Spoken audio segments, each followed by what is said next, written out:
तो बड़ी खबर आपको बता रहे हैं, खाड़ी देश कतर, भारत की यहां पर एक बड़ी कूटनीतिक जीत हुई है।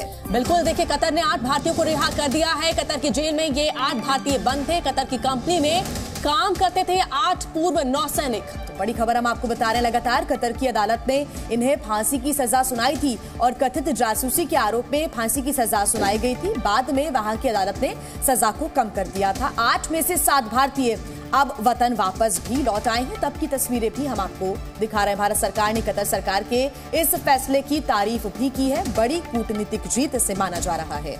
देखिए आपको बता दें कि 8 पूर्व नौसैनिक ये हैं जिन्हें जो है सजा यहां पर दी गई थी, मौत की सजा दी गई थी और ऐसे में उनकी सजा पहले कम कर दी गई और अब जो है उनकी रिहाई हो गई है। एक बड़ी जीत इसे कहा जा सकता है भारत सरकार की, प्रधानमंत्री नरेंद्र मोदी की। ये 8 भारतीय रिहा कर दिए गए हैं, इनमें से 7 वापस आ भी चुके हैं। तो कतर में 8 भारतीयों की रिहाई सीधे सीधे मोदी सरकार की कूटनीतिक जीत है। बिल्कुल, विदेश मंत्रालय की कोशिशों के साथ साथ प्रधानमंत्री नरेंद्र मोदी और कतर के अमीर तमीम बिन हमाद से उनकी दोस्ती भी अब रंग लाई है। 8 भारतीयों की सजा के बाद पीएम मोदी और कतर के अमीर के बीच मुलाकात हुई थी। बातचीत का दौर लगातार जारी था। इसके बाद भारतीयों की रिहाई की राह आसान होती चली गई और वहां की जेल में बंद 8 भारतीय आजाद हैं और उनमें से 7 अब वतन वापस लौट आए हैं। बिल्कुल, और सजा के ऐलान के देखिए 3.5 महीने में भारत ने अपने 8 नागरिकों को न सिर्फ फांसी की सजा से मुक्ति दिलाई बल्कि उन्हें वापस लेकर भी आई है। और ऐसे में देखिए जो दुबई में मुलाकात हुई थी प्रधानमंत्री नरेंद्र मोदी की कतर के अमीर के साथ, वो रंग लाई है। वापस इंडिया पहुंच गए हम सेफ एंड साउंड और definitely honourable prime minister Shri Modi को धन्यवाद करना चाहेंगे कि उनके पर्सनल इंटरवेंशन से ये पॉसिबल हुआ।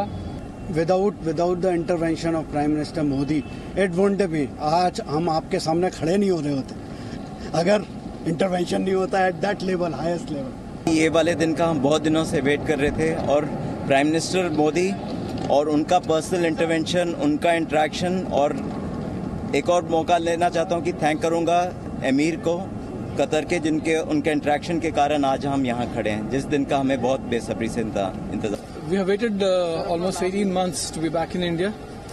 We're extremely grateful to the Honorable Prime Minister Shri Narendra Modi ji. जानकारी के साथ हमारे संवाददाता प्रणय उपाध्याय हमारे साथ जुड़े हुए हैं। प्रणय, इस तरह के मामले बेहद संवेदनशील होते हैं और इस संवेदनशील मामले में प्रधानमंत्री नरेंद्र मोदी के बिना इंटरवेंशन के ये मुमकिन नहीं था। ये वो भारतीय भी मान रहे हैं जो वापस भारत लौट आए हैं। स्वाभाविक रूप से जी, अगर आप देखें प्रधानमंत्री मोदी ने जिस तरीके से इस पूरे मामले को हैंडल किया है, आप देखें कि इस मामले के अंदर विदेश मंत्रालय और प्रधानमंत्री कार्यालय लगातार पहले दिन से अगस्त 2022 में इनकी गिरफ्तारी के बाद से संपर्क में थे। लेकिन इसके बाद 1 दिसंबर 2023 को जिस तरीके से दुबई में प्रधानमंत्री और कतर के आमिर की मुलाकात होती है और उसके बाद भी एक साइलेंट डिप्लोमेसी काम करती है। 28 दिसंबर को उसके बाद अदालत का फैसला आता है, जिस अदालत के फैसले में सजाए मौत जो दी गई थी अक्टूबर 2023 के अंदर, उस पर रोक लगाई जाती है और उसके बाद जो है इनकी रिहाई सामने आती है। आपको ध्यान होगा कि विदेश मंत्रालय की तरफ से जो पिछले सप्ताह 2 दिन पहले 3 दिन पहले भी जो प्रेस कॉन्फ्रेंस में कहा गया था, उसमें कुछ जानकारी साझा नहीं की गई थी। कहा गया था कि इस मामले पर विदेश मंत्रालय लगातार इस मामले को देख रहा है और जो अदालत का फैसला आया है उसके बाद की जो आगे की प्रक्रिया है उसे देखा जा रहा है। लेकिन कोशिश लगातार इसी चीज को लेकर चल रही थी कि माफी मिल जाए और उस माफी के सहारे इनकी वापसी हो जाए। और आपने सुना उन भारतीयों को, खासतौर पर ये वो लोग हैं जो कि भारतीय नौसेना से जुड़े रहे, भारतीय नौसेना के पूर्व अधिकारी हैं जो वहां पर देहरा ग्लोबल के लिए काम कर रहे थे और इन्हें एक झूठे मामले के अंदर फंसाया गया था। लेकिन उस मामले के बाद में संवेदनशीलता को देखते हुए एक साइलेंट डिप्लोमेसी भी आगे बढ़ाई गई। उसके बाद हाईएस्ट लेवल पर प्रधानमंत्री का इंटरवेंशन भी इस मामले के अंदर हुआ और प्रधानमंत्री की कहा जाए सक्रियता और उसके बाद इस मामले की हैंडलिंग के चलते ये लोग वापस आ सके। प्रणय, कुल मिलाकर ये कहा जा सकता है बिना प्रधानमंत्री नरेंद्र मोदी के ये संभव नहीं था और देखिए वो कर दिखाया प्रधानमंत्री नरेंद्र मोदी ने, जिसकी उम्मीद किसी को भी नहीं थी। बहुत बहुत शुक्रिया आपका हमारे साथ जुड़ने के लिए।